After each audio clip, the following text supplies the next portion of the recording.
Steph, I'm so excited to share our collaboration with the world. Me too. I first noticed you when you post a reel on your Instagram. I remember thinking what an amazing content it is, and I went onto your profile on your Instagram and I found you to be such an inspiring influencer, an amazing body confidence advocate. And I remember thinking I would love to have the opportunity to meet you one day. Do you remember our first meeting in East London? Yes, I remember our first meeting at the restaurant in East London, and just finding out more about the ethos of the brand and meeting you and the rest of the team. And it was just such a lovely meeting, just getting to know you all. And for me, it was kind of like an opportunity to kind of wax lyrical about Ottoman Hands and just really tell you guys how much I appreciate the fact that inclusivity is a part of the ethos of the brand. As somebody that has been plus size, it's always been very difficult to find size inclusive rings specifically. And so I remember when I first went onto the website and I was looking through the jewelry and I saw that the rings specifically were size adjustable, I was like, yes, this is my moment to shine, and I can actually indulge and you know, take part in being able to wear really beautiful pieces of jewelry. And so yeah, I remember that meeting very well. It's really good. How did you feel when we first hinted the idea of creating a jewellery collection together? So when I was told by my manager, who really drew it out for like dramatic effect, I burst into tears, because for me, I think being a creator and this being my first ever collaboration meant so much to me, especially as it was coming from an area where I could really focus on size inclusivity, because it's such a big part of what I do, and being able to kind of work with you guys. And I respect so much what you do with regards to the ethos that you represent. And so being able to recognize that we kind of have similar ethoses as well, I think it's just fit together so well. And so I'm so incredibly grateful. No, but we felt exactly the same. And I think you started talking about storytelling through jewellery and the symbolism and using your heritage. And I felt like, okay, we are on the same path. It is amazing. And you use quite a lot of symbolism, Adinkra symbols. Can you talk us through what symbols you use in this collection and what do they mean in your culture? Yeah, sure. So with this collection, I was very adamant that I wanted to bring a part of my Ghanaian heritage into the forefront, just because I think sometimes when we do look at African symbolism or African art, it's always the same 2 or 3 countries that are represented, which are the more popular countries, so like Nigeria, South Africa, those countries. And I really wanted a piece of Ghanaian history and symbolism to be worn and for people to kind of find out more about my culture. And so Adinkra symbols are essentially traditional, very ancient symbols that were created that all have their own sort of meanings and stories and parables behind them. And in Ghana, they are incorporated into artwork and fashion and beauty even, and so I wanted to kind of bring that into this collection. If you have to pick 1 or 2 pieces, or let's say 3, through the symbolism, what they mean to you, which ones would you pick? So for me, I think the ones that I would pick is the Adinkra one here, and this one is essentially, it translates to King of the Adinkra symbols.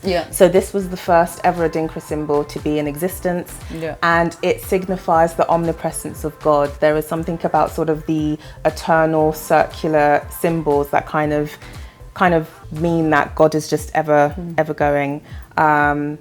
And I just think from an aesthetic point of view, it's such a strong, regal piece. It's such a show-stopping piece as well. So it is definitely one of my favorite pieces. Another piece that I really love is the Ajwa ring piece, which I'm wearing.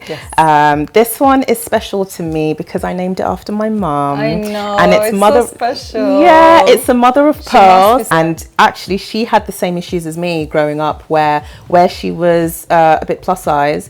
when she was younger, she couldn't find rings to fit her. So growing up, she didn't really wear a lot of jewelry, even though she wanted to. And so I thought, you know what, I'm going to name this really cute piece after her. And so it also comes in the necklace format as well, that can be layered.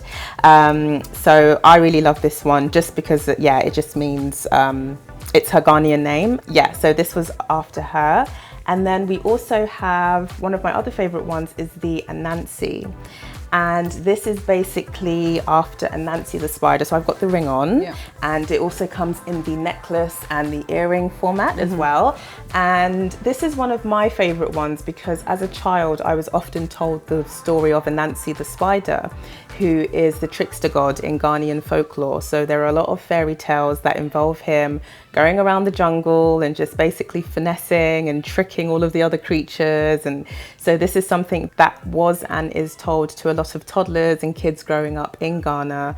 And during actually the sort of transatlantic slave trade, when Ghanaians were taken to Jamaica, they also told those stories and brought them over to Jamaica. So you'll find that in Jamaica there is a huge sort of Ghanaian community there, and they also have the story of Anansi the spider. So I think it's really cool how our heritage and our folklore can sort of go beyond different countries, and so we kind of share that heritage. It's very interesting because I was actually doing some research as well, and it said that, you know, there are so many stories in Ghana because there's not much written history. It's very interesting, and I think the people of Ghana, they were kind of like singing, you know, they communicate through singing, which is absolutely amazing. And this whole storytelling for me is kind of like beautiful. Yeah, and I feel like it's also a part of like oral history because like you say, we don't have a lot of written history. A lot of our stuff has been sort of lost to time. So being able to replicate these symbols and still have these symbols be significant in today's age is a part of my storytelling from my culture to everyone else as well. People of your country must be really proud of you. I hope so. I hope so. I'm sure. I hope so. I'm sure. Designing for me, at least, you know, I feel like through jewellery, I create a bridge between me and the wearer. Did you feel the same way? Absolutely. I think when I was thinking about this collection, first and foremost, I was kind of thinking about how I want the wearer to feel when they put the jewellery on, and more specifically how I would want somebody who has either a bigger neck or a bigger wrist or bigger fingers, how they would feel the first time being able to wear a piece of jewellery that actually fits them. Because I know that for me, you know, when I started wearing more jewellery in my 20s, which didn't include rings, but when I would find like a necklace that I could wear that was long enough to kind of go down my neck, there was this feeling of normalization, like, oh, I'm now like everybody else, and I felt seen. And so I wanted consumers and customers to be able to feel seen with this collection and to be able to feel like I'm investing in fine jewellery and it actually fits my finger and I feel catered for, I feel represented, and that's how I always want people who do look at my work to feel. And then to also perhaps want to do some research into more of Ghanaian culture. It's one of these things where I wanted to kind of involve a little bit of history in this collection and for people to want to find out more about the collection. And already, you know, I've had messages from people who have been Googling and they've been saying, oh, I didn't know that this meant this. And I'm finding out more about Adinkra symbols. And so people are now finding out more about the other like 300 symbols that are out there. And that's what I wanted. I'm just like, yes, okay, people are actually talking about Ghana now as well. So yeah. No, that's amazing. I must say that, you know, I was very impressed by how you approached to this collaboration, because when you first came to the initial design meeting, instead of listing your ideas, you actually came with your own sketches. I did. Yes, I came with my little sketchbook, and my little book. I must say I was very impressed. You know, you actually took the time, you sketched each and every piece, and we kind of like tried to be true to those original sketches. I really think that we did. And are you happy with the outcome? I'm very happy with the outcome. I remember in our meeting when I presented the sketches to you and you said that you actually really liked how jagged and uneven they were, and I was like, No, they have to be perfect. Don't they have to be No. perfect? Don't they have to be? And you mentioned that you liked the fact that there was something very raw and organic about the original sketchings. And I actually really appreciate that, because what it means for me is, for me it translates as showing up in however you present. Doesn't have to be perfect. You can be raw, it can be organic, and it's still going to be perfect to you. It is your perfect, definitely. I was just gonna say that I think these are your original sketches, and then they tell things about you. You know, it's yours. Yeah, exactly. Yeah. And I'm really happy Very with how they personal. came out, Yeah, and I very just think personal. and they're unique as well. So you're not going to Definitely. find anything like No. it.